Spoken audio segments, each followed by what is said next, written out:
It starts long before the walkouts, before the weight cuts, before the crowds roar your name. It starts in the basement. You were 10, maybe 11, watching old UFC DVDs your uncle left behind. Grainy fights with Tito Ortiz, GSP, Chuck Liddell. You didn't understand the rules, didn't know what an underhook was, but you knew this: it was real. No pads, no teams, just two people in a cage testing heart, skill, and will. That spark stayed. While other kids played Madden, you shadowboxed in the mirror, tied a ripped towel as a headband, dreaming not of trophies, but of grit. You begged your mom for karate, for wrestling, for jiu-jitsu. You didn't ask for toys, you asked for gloves, you asked for a shot. You were never the best athlete, not the fastest, not the strongest, but you were relentless. By high school, you had a reputation, not the captain, but the grinder, the one who stayed after practice, the one who took the hardest rounds. You weren't flashy, you were in love. Love for the process, for the quiet hours, for the climb. While friends applied to colleges, you were messaging promoters, looking for undercard fights in ice-cold hockey rinks. You fought for $500. You cut weight in cars, wrapped in plastic, dreaming only of the walkout. And then, one day, you got the call. Maybe not from Dana, but from someone. A shot. You weren't supposed to win, but you did. Decisively. For a moment, the world opened.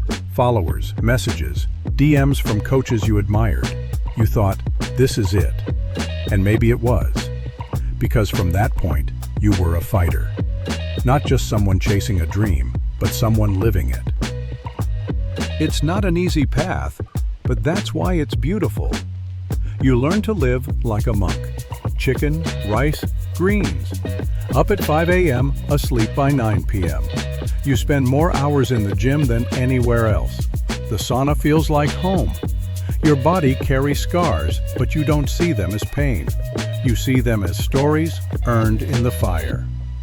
You teach kids jiu-jitsu and they look at you wide-eyed because to them, you are a superhero. You fight through injuries, not recklessly, but with wisdom. You know your body now better than anyone ever will. You drive 45 minutes to the only gym still open, and even when the check is small, the fire is big. The mitts snap, the bag swings, and for those moments, the whole world makes sense. And then one day you walk out, under the lights, into the roar. You hear your name, you feel the canvas, you land the perfect shot, and in that second, you are exactly where you are meant to be.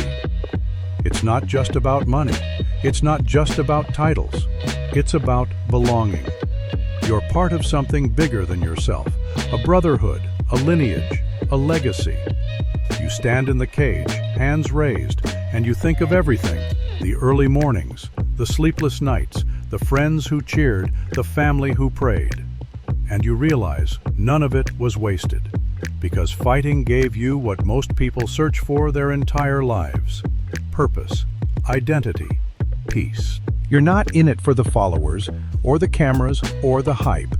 You're in it because every time you step in, you meet the most honest version of yourself. The fighter, the warrior, the dreamer who never quit. That's why it's great to be a UFC fighter. Not because the world sees you, but because deep down, you know exactly who you are.